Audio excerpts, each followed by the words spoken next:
Welcome back to another episode of Birminology on Lettermen Row. I'm your host, Jeremy Birmingham. Today we're talking to 2020 wide receiver commitment Jaxon Smith-Njigba from Rockwall, Texas. Jaxon is a four-star prospect and a player that I think is a little bit underrated at this point in his recruiting process, but that didn't stop Ohio State from making him a priority early, and that's why he committed to Ohio State after his first visit to Columbus last season. Today we're going to talk to Jaxon about his recruitment, his rankings, and whatever else comes to mind. Thanks for watching Birminology on Lettermen Row. Welcome in Jaxon Smith-Njigba to the Birminology on Lettermen Row. Jaxon, we've talked for a few months now, and you're sort of a guy that I don't know that a lot of people, I'm just going to call it like it is, I don't think they're paying enough attention to you. Right. Do you ever feel like committing early, all the talk about five-star guy, that people are overlooking what you're doing on the field down there in Texas? I mean, I can't really pay too much attention about that. All I can control is what I can control and that's working hard and doing my best and putting in the work. And if I get noticed, that's great. If I don't, I don't pay no mind. So I'm just focusing on what I got to do. What is your current ranking in the state of Texas? Because I bet you know it. I want to say, I don't know. I want to say 30, top 30. I read an article the other day about you where your coach said that you're the best player in the state of Texas. Do you believe that? I definitely believe that. Because what would you be if you didn't believe it, right? I mean, you got to believe in yourself, of course. Obviously, Ohio State, Brian Hartline believed in you early, offered you early. What was it about the one trip? I mean, you only been to Columbus once, and you left there, committed the next day as soon as you got home.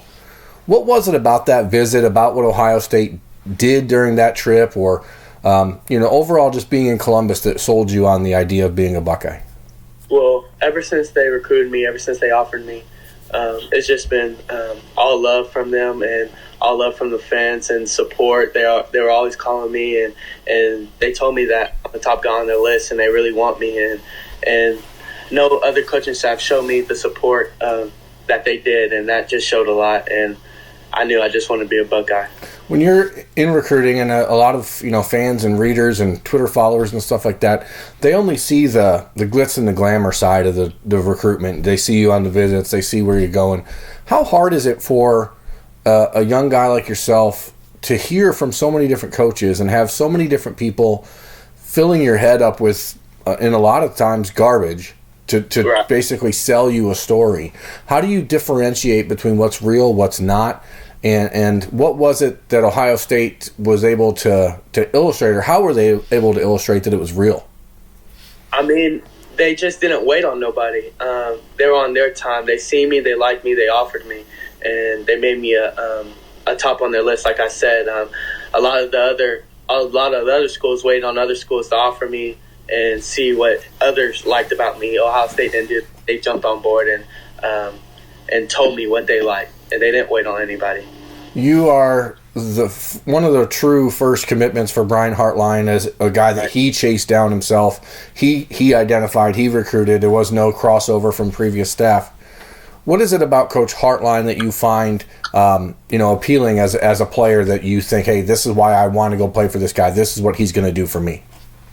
I just talk to all the players, and they just show me it's just real love out there, and that he cares for you, and he wants to see the best in you. And he would come down here to Dallas, Texas, just to see me have to do all that. He knew I was committed, but because he wants to, and then he wants to talk to me, and that just shows how big of a commitment he is to me. How's life changed for you in Texas since you committed to Ohio State? Obviously, the Buckeyes have had a nice history of Texans heading north, but a lot of those guys, J.K. Dobbins, Baron Browning, that kind of stuff, Jeffrey Okudah, those guys waited a little bit later in their recruiting process to make a decision. What has the feedback been from people in Texas as far as, being a Buckeye, and how are they handling you trying to recruit other kids in your area to Ohio State? Well, what they're saying is, because I know a lot of the guys that they're recruiting, and I know they have a lot of friends out there. So if they offer a kid, I'm definitely jumping on board, trying to get him to be an Ohio State Buckeye, just trying to make our class like one of the best classes. And What was the other question? I mean, is life different down there in Texas now that people know that you're not going to A&M, you're not going to Texas? I mean, how do they handle you? Well, I mean, that's kind of a hard question. Nothing's really changed. I would say, people always ask me why not OU, why not Texas A&M, but it's about what I want and what I love to do and who I want to be with. So I don't pay too much mind to that. Have you started to turn any of your friends and peers or into Buckeye fans? I know that I always hear about it from kids who are out of Ohio, around the country. They have coaches and teachers and friends who are always trying to change their mind and get them to stay home. But have you started to change anyone else's mind? Most definitely. I got a lot of friends, just going out there buying Ohio State gear, just showing me, telling me how much love and support they got for me, and so that's always awesome. You and G. Scott have committed early. You're obviously two of the best receivers in the country, but you two both know that Ohio State wants to add 2 or maybe even 3 more of the best receivers in the country. Is that a challenge as a recruit to know that you're sort of being entrusted to help recruit other guys that could play in front of you? No, I don't look at that. I mean, when we're all there, we're all going to have to work and compete. And why wouldn't I want the best with me? I mean, I want to go win a national championship with these guys. So, of course, I want to trust and know the guys by my side are, they're real. So, are there any guys that you found yourself getting closer to in the class that you're like, okay, this is my dude, I want to bring this guy with me? I mean, who are you talking to the most? I mean, definitely G. I talk to him. I talk to him every now and then. He's a cool guy. He works hard. He's a hard worker, and I kind of see ourselves being alike. I talk to Julian Fleming here and there. He's just an amazing athlete, amazing receiver, so hopefully we can get him down. I talk to Rack a little bit. He's also a good receiver, so it's fun. I think that you and G, as you said, you guys are kind of alike, and I think that I see the similarity where you're kind of grinders. Right. I don't want to use the word diva because there's a lot of diva receivers, but you guys are not that.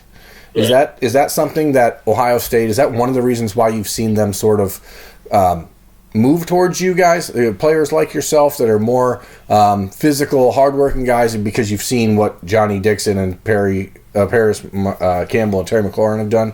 Do you guys see yourself as that next group of Zone 6 to do that?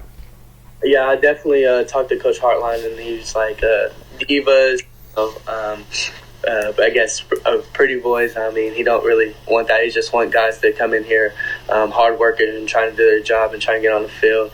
And you can definitely see that with the core they had this year. Right. They weren't too flashy. They were head down and going to work. And I definitely see that in this group, and I think we'll get it done.